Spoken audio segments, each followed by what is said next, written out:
আসসালামু আলাইকুম রহমতুল্লাহ। ইন্নাল হামদুলিল্লাহ নাহমাদুহু ওয়া নুসাল্লি ওয়া নুসাল্লিমু আলা রাসূলিহিল কারীম। আম্মা বা'দ ফাআউযু বিল্লাহি মিনাশ শাইতানির রাজীম। বিসমিল্লাহির রহমানির রহিম। প্রিয় দর্শক, মানুষ তখনই পূর্ণাঙ্গ মানুষ হতে পারবে যখন তার চরিত্রটা সবচেয়ে প্রশংসনীয় হবে এবং হীন চরিত্র, অসৎ চরিত্র থেকে সে পবিত্র হবে। কেননা রাসূলুল্লাহ সাল্লাল্লাহু আলাইহি ওয়াসাল্লাম ছিলেন সবচেয়ে চরিত্রের মধ্যে শ্রেষ্ঠ স্তরে। যেমন মহান আল্লাহ তাআলা সূরাতুল কলমের ৪ আয়াতে বলেন, ওয়া ইন্নাকা লাআলা খুলুকিন আযীম, নিশ্চয় আপনি চরিত্র মাধুর্যতার সর্বোচ্চ স্তরে রয়েছেন। রাসূলুল্লাহ সাল্লাল্লাহু আলাইহি ওয়াসাল্লামের চরিত্র হলো সবচেয়ে শ্রেষ্ঠ চরিত্রের, যেটা আল্লাহ তাআলা তার বন্ধু, দুজনের সর্দার সাইদুল কাওনাইন রাসূলুল্লাহ সাল্লাল্লাহু আলাইহি সাল্লামকে এই সচ্চরিত্রের শ্রেষ্ঠ স্তরের ঘোষণা দিয়েছেন, এই গ্যারান্টি দিয়েছেন। আর সচ্চরিত্রটা কি? সচ্চরিত্র হলো যে ইসলামের পূর্ণাঙ্গ বিধিবিধান, হুকুম হাকাম, রাসূলুল্লাহ সাল্লাল্লাহু আলাইহি সাল্লামের পুরা জীবনটাই।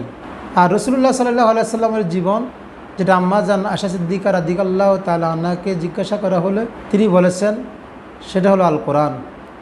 তথা সচ্চরিত্র হলো আল কোরআন এবং রাসূলুল্লাহ সাল্লাল্লাহু আলাইহি সাল্লামের সুন্নাহ অনুযায়ী যে চরিত্রটা হবে সেটা হবে সচ্চরিত্র।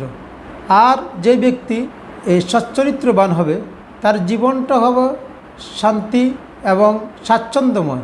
শুধু তার জীবনটা শান্তি এবং স্বাচ্ছন্দ্যময় হবে না, বরং দুনিয়াতে তার বেঁচে থাকাটাও, অর্থাৎ সচ্চরিত্রবান লোকে বেঁচে থাকা দুনিয়ার মধ্যে অন্যান্যদের জন্য হলো শান্তির উপকরণ। তাই যদি সচ্চরিত্রের বিপ্লব ঘটানো যায়, সেটা যদি পরিবারের মধ্যে ঘটানো যায়, সেই পরিবারটা হবে শান্তিময় এবং নিরাপত্তাময়। যদি এই সচ্চরিত্রের বিপ্লব ঘটানো যায় সমাজের মধ্যে, তাহলে সমাজটা হবে শান্তিপূর্ণ এবং নিরাপত্তাময়। আর যদি এই সচ্চরিত্রের বিপ্লব ঘটানো যায় রাষ্ট্রের মধ্যে, তাহলে পুরা রাষ্ট্রটা হবে শান্তিপূর্ণ এবং নিরাপত্তাময়। আজকে আপনারা প্রত্যক্ষ সাক্ষী দেখছেন যে দুনিয়ার মধ্যে যত অরাজকতা, বিশৃঙ্খলা, হত্যা, গুম, খুন, নৈরাজ্য, লুটতরাজ, এগুলো সব হলো অসৎ চরিত্রের কারণে, যে চরিত্রের সাথে ইসলামের কোনো ন্যূনতম সম্পর্ক নাই।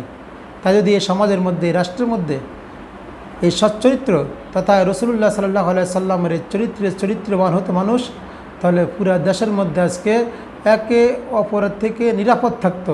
কেউ কারোর প্রতি জুলুমও করতো না এবং একে অন্যের সম্পদ লুণ্ঠনও করতো না, কেউ কারোর দ্বারা ক্ষতিগ্রস্ত হতো না। আর ইতিহাস সাক্ষী রাসূলুল্লাহ সাল্লাল্লাহু আলাইহি সাল্লাম এবং তার সাহাবীদের সময়ের সেই যুগের দৃষ্টান্ত, যে যারা তখন ছিলেন এবং যারা ছিল না কিন্তু তাদের পরবর্তীতে যারা তাদের থেকে শুনেছেন, অদ্য পর্যন্ত এই ইতিহাস সাক্ষ্য দেয় যে তখনকার যুগটাই ছিল সোনালী যুগ, যে যুগের প্রত্যেকের নিরাপত্তা ছিল।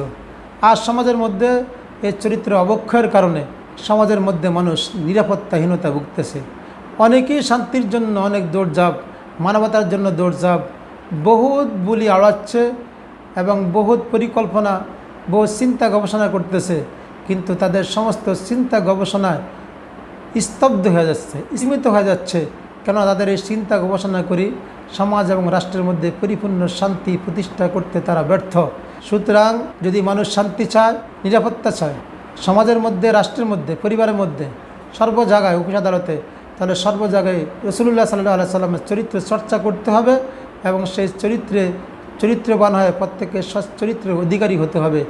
আর যে ব্যক্তি সচ্চরিত্রের অধিকারী হতে পারবে সেই শ্রেষ্ঠ লোক হিসাবে ঘোষিত। এ ব্যাপারে রাসূলুল্লাহ সাল্লাল্লাহু আলাইহি সাল্লাম থেকে বর্ণিত হাদিস শরীফ রয়েছে সহিহ বুখারীর ২য় খণ্ডে ৮৯১ নং পৃষ্ঠায়। হযরত মাসরুক রাদিয়াল্লাহু তাআলা আনহু থেকে বর্ণিত হাদিস, তিনি বলেন, ক্বালা রাসূলুল্লাহ সাল্লাল্লাহু আলাইহি সাল্লাম, রাসূলুল্লাহ সাল্লাল্লাহু আলাইহি সাল্লাম বলেছেন, ইন্না মিন আকিয়ারিকুম আহসানুকুম খুলুকা, যে তোমাদের মধ্যে শ্রেষ্ঠ ব্যক্তি হলো ওই ব্যক্তি যার চরিত্র হলো সবচেয়ে উত্তম। রাসূলুল্লাহ সাল্লাল্লাহু আলাইহি সাল্লামের ঘোষণা অনুযায়ী চরিত্র যার সবচেয়ে ভালো হবে সেই হবে সমাজের সবচেয়ে শ্রেষ্ঠ ব্যক্তি, উত্তম ব্যক্তি। আর শুধু সচ্চরিত্র এই দুনিয়ার মধ্যেই শান্তিময় নিরাপত্তাময় হবে তা নয়, বরঞ্চ এই সচ্চরিত্র তার দুনিয়ার জীবনে যেরকম শ্রেষ্ঠত্ব অর্জন করতে পারবে, তেমনি এই চরিত্রের দ্বারা কাল কিয়ামতের ময়দানে তার নাজাতের অন্যতম একটা উপায় হবে এবং সে আল্লাহর ভালোবাসার প্রিয় পাত্র হবে। পক্ষান্তরে যারা এই চরিত্র থেকে দূরে সরে যাবে, হীন চরিত্র অধিকারী হবে, তারা তো আল্লাহর ভালোবাসার পাত্র হবে না, বরং তাদের সাথে আল্লাহ তাআলার শত্রুতা হবে এবং আল্লাহ এদেরকে ঘৃণা করেন। এ ব্যাপারে রাসূলুল্লাহ সাল্লাল্লাহু আলাইহি সাল্লাম থেকে বর্ণিত হাদিস শরীফ রয়েছে জামি তিরমিজিতে।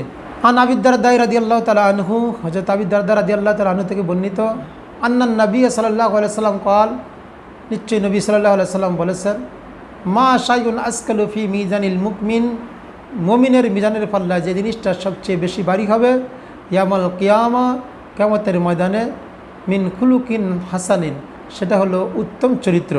সুতরাং মিজানের পাল্লার মধ্যে আমল নামাজে ওজন করা হবে, আর সে আমল নামার মধ্যে তার সবচেয়ে যেটা ভারী হবে সেটা হলো উত্তম চরিত্র। রাসূলুল্লাহ সাল্লাল্লাহু আলাইহি সাল্লাম বলেছেন।